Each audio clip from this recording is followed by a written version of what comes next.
आप सभी भक्तों को देवशयनी एकादशी की मंगल शुभकामनाएं।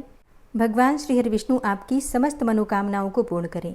देवशयनी एकादशी आषाढ़ मास के शुक्ल पक्ष में आती है और इसी दिन से पूरे 4 मास के लिए भगवान श्री हरि विष्णु योग निद्रा की अवस्था में क्षीर सागर में चले जाते हैं और इस दिन से प्रारंभ हो जाता है चातुर्मास, जिसका समापन होता है देव उठनी एकादशी के दिन, जो कि कार्तिक मास के शुक्ल पक्ष में आती है।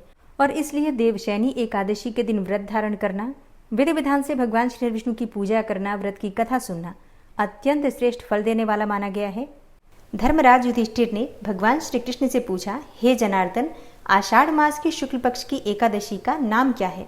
इस व्रत के करने की विधि क्या है और किस देवता का इस एकादशी में पूजन किया जाता है?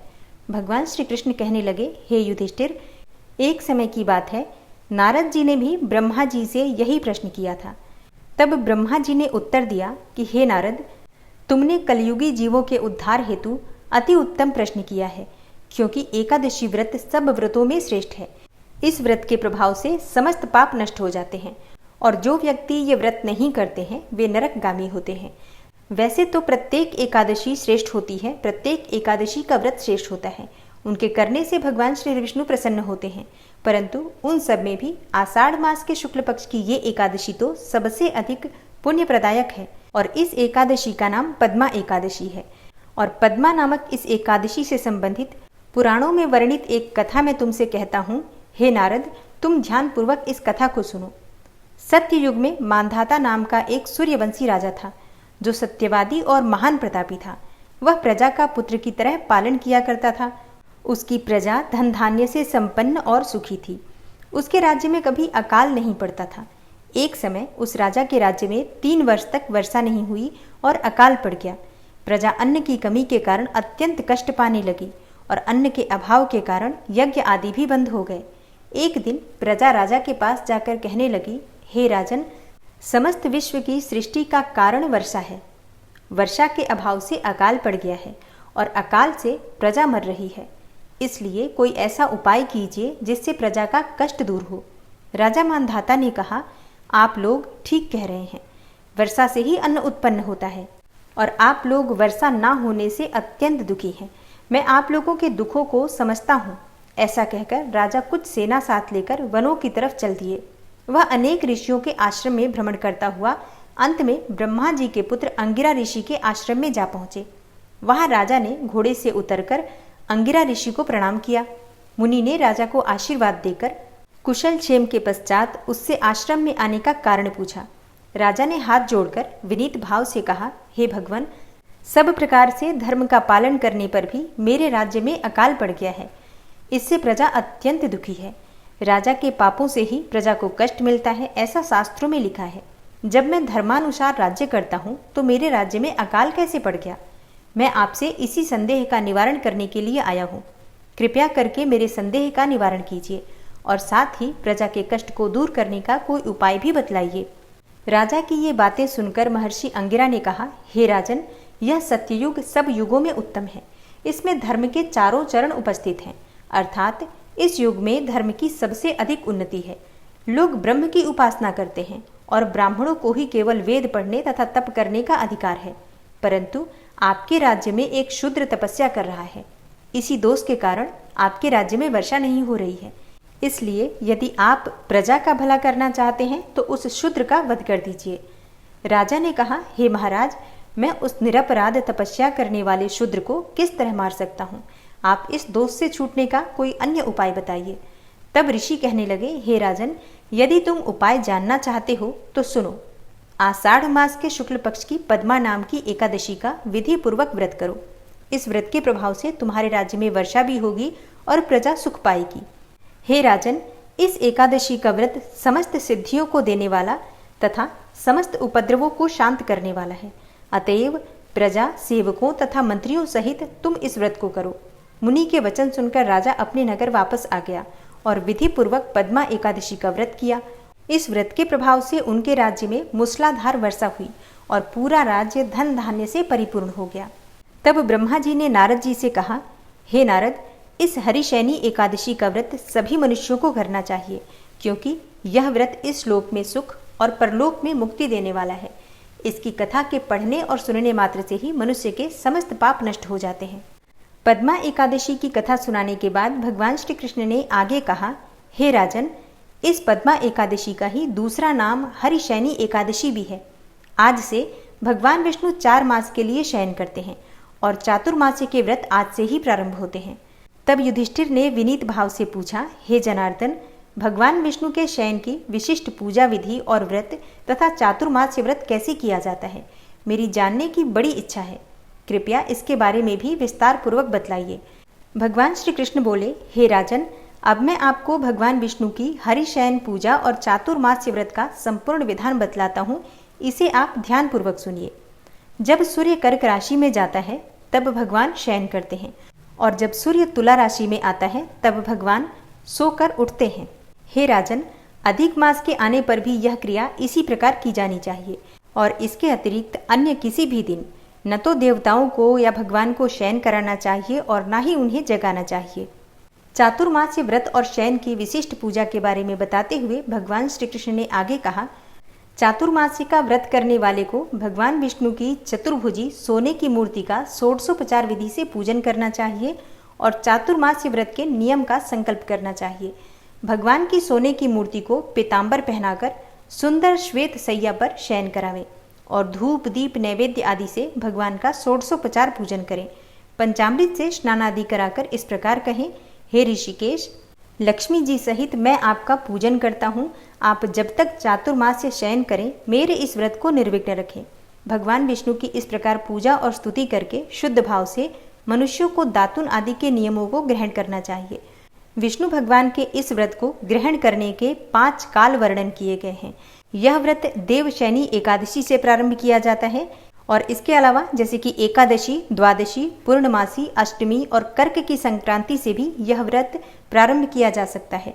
और देव उठानी एकादशी अर्थात कार्तिक मास की शुक्ल पक्ष की एकादशी के अगले दिन से यानी कि द्वादशी तिथि को ये व्रत पूर्ण होता है। इस व्रत के करने से समस्त पाप नष्ट हो जाते हैं।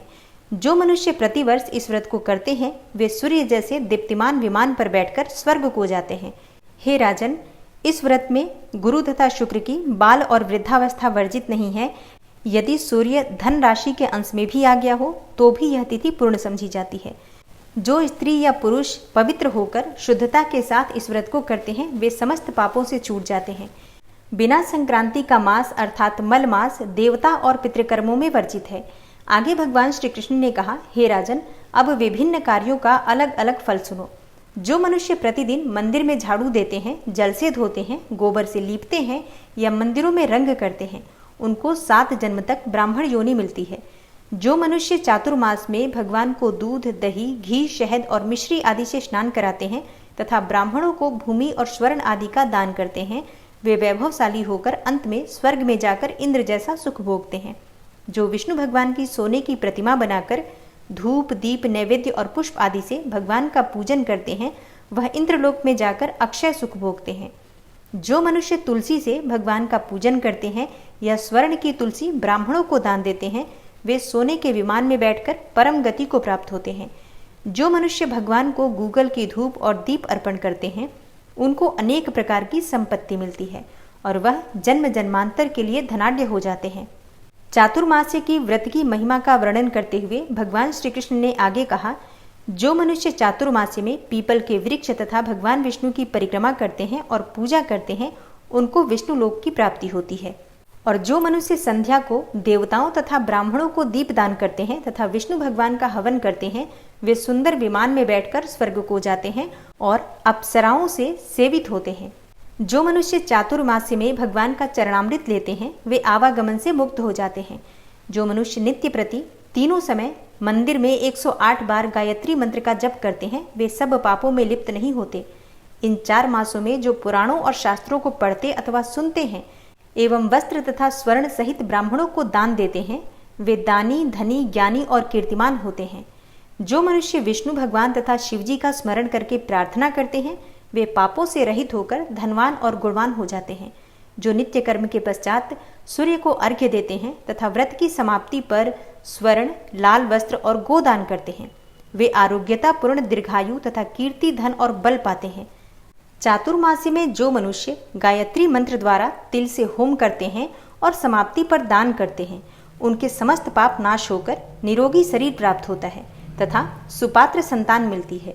और जो मनुष्य अन्न से हवन करते हैं और समाप्त हो जाने पर घी, घड़ा और वस्त्रों का दान करते हैं, वे ऐश्वर्यशाली होकर ब्रह्मा के समान सुख भोगते हैं और उनके शत्रुओं का नाश हो जाता है। जो पीपल की पूजा करते हैं तथा अंत में स्वर्ण सहित वस्त्रों का दान करते हैं, वे सब पापों से छूटकर भगवान के प्रिय भक्त बन जाते हैं। जो मनुष्य तुलसी जी को धारण करते हैं तथा अंत में भगवान विष्णु के निमित्त ब्राह्मणों को दान करते हैं, ऐसे मनुष्य विष्णु लोक को प्राप्त होते हैं। जो मनुष्य चातुर्मास्य में भगवान के शयन के उपरांत प्रतिदिन उनके मस्तक पर दूर्वा चढ़ाते हैं और अंत में स्वर्ण की दूर्वा का दान करते हैं, वे भी वैकुंठ लोक को जाते हैं। जो दान करते हुए इस प्रकार स्तुति करते हैं कि हे दूर्वे, जिस भांति पृथ्वी पर शाखाओं सहित तुम फैली हुई हो, उसी प्रकार मुझे अजर अमर संतान दो। इस प्रकार स्तुति करके सोने की दूर्वा ब्राह्मण को दान करने वाले मनुष्य सब पापों से छूट जाते हैं और अंत में उनको स्वर्गलोक की प्राप्ति होती है। जो भगवान के मंदिर में जाकर रात्रि जागरण करते हैं और भजन कीर्तन करते हैं, वे भी स्वर्ग को जाते हैं। भगवान श्री कृष्ण ने आगे कहा, हे राजन, चातुर्मास्य के व्रत में उत्तम ध्वनि वाला घंटा दान करने का विशिष्ट महत्व है और घंटा दान करते समय दाता को यह प्रार्थना करनी चाहिए कि हे भगवान, हे जगत पिता, हे सृष्टि के संचालन करता, आप समस्त पापों का नाश करने वाले हैं। आप मेरे न करने योग्य कर्मों तथा न करने योग्य पापों के करने से जो भी पाप उत्पन्न हुए थे, उनको नष्ट करिए। और हे राजन, जो चातुर्मास्य व्रत की समाप्ति पर गायों का दान करते हैं या एक ही कपिला गौ का दान करते हैं, वस्त्र दान करते हैं अथवा जो नित्य प्रति ब्राह्मणों को नमस्कार करते हैं, वे धनाढ्य होते हैं। उनका जीवन सफल हो जाता है और साथ ही समस्त पापों से भी छूट जाते हैं। हे राजन, जो मनुष्य चातुर्मास्य में ब्राह्मणों को भोजन कराते हैं, उनकी आयु तथा लक्ष्मी की वृद्धि होती है। और जो मनुष्य स्वर्ण का सूर्य बनाकर ब्राह्मण को दान करते हैं, उसका फल 100 यज्ञों के समान होता है। जो मनुष्य भगवान शिव की प्रसन्नता के लिए चांदी या तांबे का दान करते हैं, उनको उत्तम पुत्र की प्राप्ति होती है। जो शहद से भरा हुआ चांदी का बर्तन अथवा तांबे के पात्र में गुड़ भरकर और तिल, सोना और जूते का दान करते हैं, वे शिवलोक को प्राप्त होते हैं। जो मनुष्य चातुर्मास्य में ब्राह्मणों की पूजा करते हैं, अन्न और वस्त्र का दान देते हैं तथा समाप्ति पर शैया का दान देते हैं, ऐसे मनुष्य अक्षय सुख को प्राप्त करके लक्ष्मीवान होते हैं। जो वर्षा ऋतु में गोपी चंदन का दान करते हैं, वे भोग और मोक्ष को प्राप्त करते हैं। जो मनुष्य सूर्य और गणेश जी का पूजन करते हैं, वे उत्तम गति को प्राप्त होते हैं। और जो मनुष्य चातुर्मास्य में भगवान के निमित्त हवन करते हैं और शक्कर का दान करते हैं, साथ ही चातुर्मास्य व्रत का उद्यापन करते हैं, ऐसे मनुष्यों के समस्त पाप नष्ट हो जाते हैं और उन्हें यशस्वी पुत्र की प्राप्ति होती है। हे कुंती पुत्र, चातुर्मास्य का व्रत करने वाले मनुष्य सभी कलाओं में निपुण और स्त्रियों में प्रिय होता है। जो मनुष्य चातुर्मास्य के व्रत में फल, मूल, शाक आदि का दान देते हैं, वे सुखी और राजयोगी होते हैं। जो मनुष्य इस व्रत में प्रतिदिन सोंठ, मिर्च, पीपल, वस्त्र और दक्षिणा के सहित दान करते हैं और अंत में सोने की सोंठ, मिर्च आदि का दान करते हैं, वे 100 वर्षों तक जीवित रहकर स्वर्ग में जाते हैं। जो बुद्धिमान मनुष्य ब्राह्मण को मोती का दान करते हैं, वे कीर्ति प्राप्त करते हैं। जो मनुष्य इस व्रत में तांबुल का दान करते हैं, अर्थात पान का दान करते हैं अथवा जितेंद्रिय होकर पान खाना छोड़ देते हैं और अंत में लाल वस्त्र का दान देते हैं, वे सौंदर्यशाली, निरोग, बुद्धिवान, भाग्यवान तथा सुंदर वाणी बोलने वाले बनते हैं। तांबुल के दान से देवता प्रसन्न होकर अनंत धन देते हैं।